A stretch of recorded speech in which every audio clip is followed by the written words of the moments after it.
The African invention of British cudgel and French canne de combatte is the French form of stick fighting, canne de combatte, and the British form of stick fighting, cudgeling, really just of African stick fighting? Cudgel is the British martial art of stick fighting, also known as single stick, and canne de combatte in French. It was popular around the 16th to the 19th century. It has been resurrected by martial arts enthusiasts and historians, and is widely celebrated as a part of British martial arts legacy.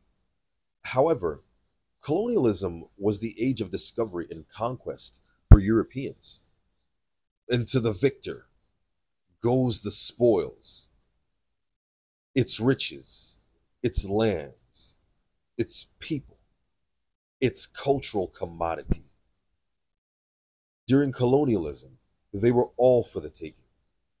Colonialism undermines Black contribution to history while appropriating its culture and inventions. Cudgeling is among one of the many examples of African inspired things that they neglect to tell you came from Africa. So, in this video, I want to teach you about the Black contribution to European stick fighting, specifically cudgel and canne de combatte.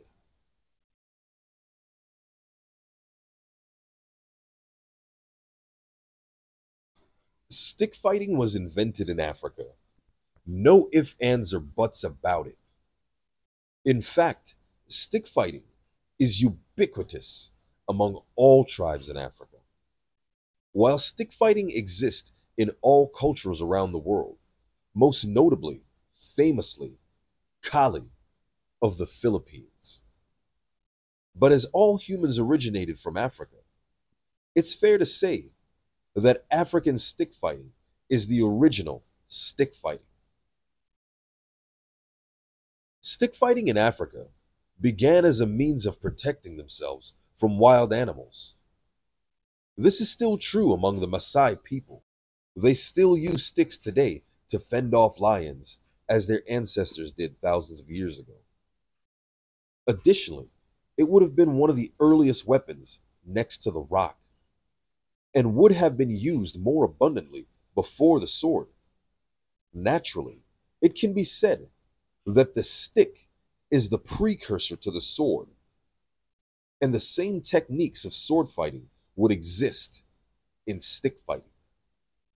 In terms of genetics, all racial groups around the world have their origins in groups of people that migrated out of Africa. These groups of people were undoubtedly versed in stick fighting. That is not to say that various modern nations that practice stick fighting didn't contribute any form of innovation to stick fighting. In fact, arts like eskrima seems more technical and culturally definitive. That is, it's its own thing. But boiled down to its essentials, it's beating someone up with a stick. But nothing is new under the sun, and the oldest people under the sun have had the most time to practice under the sun.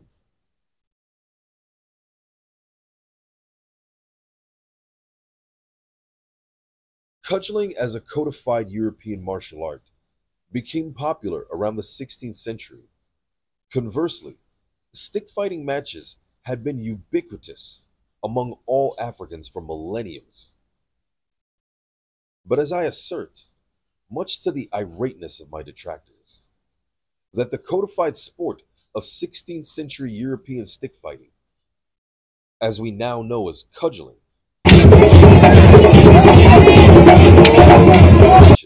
of West Africans enslaved on their plantations, practiced with their native stick fighting arts. And this picture literally tells you that. In this picture, we see two black men stick fighting and being cheered on by the crowd. At the bottom, it says that this is indeed an organized match, a cudgel match between English Negroes and French Negroes. I wonder what the Negroes called what they were doing. I bet they didn't call it cudgeling, nor cane de combate. Now, a picture's worth 1,000 words, and based on this, one of those would be Kalinda, or any one of the many stick fighting arts West Africans already practice. Any place in the West, you find Africans, you find a history of a native stick fighting art. This picture looks a lot like Kalinda, down to the stance, even the head wraps.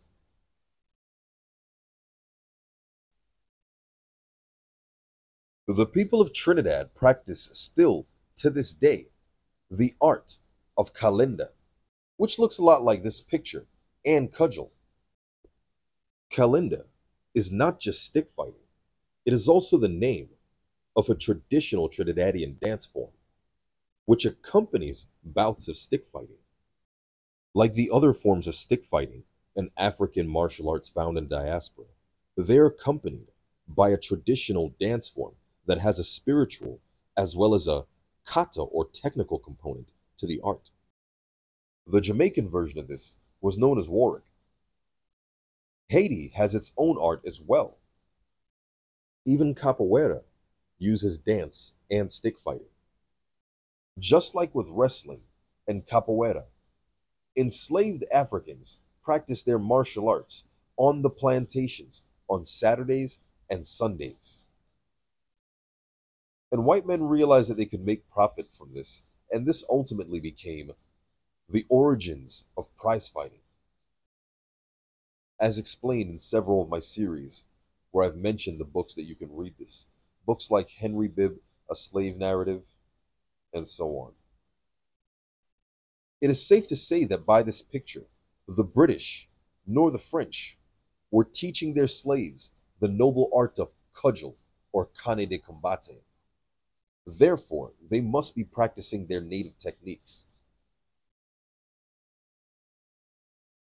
If we look at the head wraps and the clothing they wear, the way they hold their stick, the stances they hold, this is 100% Kalinda.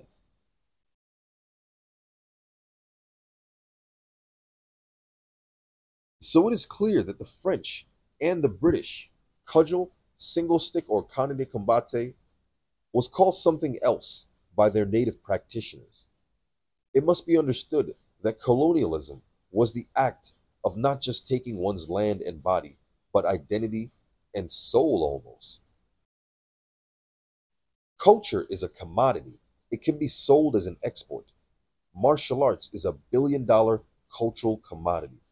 For example, the Japanese went all around the world making money and spreading judo and other martial arts. The founders of Brazilian Jiu-Jitsu understood this concept. So instead of teaching Japanese Jiu-Jitsu, they slapped the label Brazilian on it and created a global industry based on it. Muay Thai as an art, Muay Thai paraphernalia, its movies. Muay Thai is a cultural export of Thailand, and it essentially feeds its people. Just like how Brazilian Jiu-Jitsu left the label on something we learned from another culture and created their own cultural export from it, people still understand that it comes from Japan. It's still called Jiu-Jitsu even though the Brazilian line is on it. This is not the case with the various African fighting arts done by enslaved people on French plantations and British plantations. Their arts were transformed into cudgel or single stick and cane de combate. In the context of slavery, they don't give credit. And while I don't deny there may have been certain innovations that make it distinct and different, I simply want to add the footnote that they forgot to mention. Lastly, I'd like to thank the artist for giving us this special glimpse into the past. This painting was done on February 5th, 1779 by Agostino Brunellus. Brunellus was an Italian-born painter who lived from 1730 to 1790 and lived in the West Indies. He frequently painted the lives of blacks and free people of color. When we further examine this painting, we see two people engaging in a cudgel match, with a referee in the center wearing the red pants. But behind both men on either side, if you look closely, you'll notice two men laying in wait with their sticks, as if they were awaiting their turn next. Then in the back, there's a brother pointing with his stick towards the floor. And to the right, all the way in the back, there's another brother with his arms folded and his stick under his shoulder. This is certainly a fascinating glimpse into what was going on at the time. So special thanks to the artists, and thank y'all so much for tuning in. Make sure y'all smash that like button, leave your thoughts in the comments section, and subscribe and share this video. And if you like this content and want to support it, you can either hit me up in the Cash App or hit up the Patreon and request the next video. Or you can hit that super thanks button. Till next time, see you in the next one.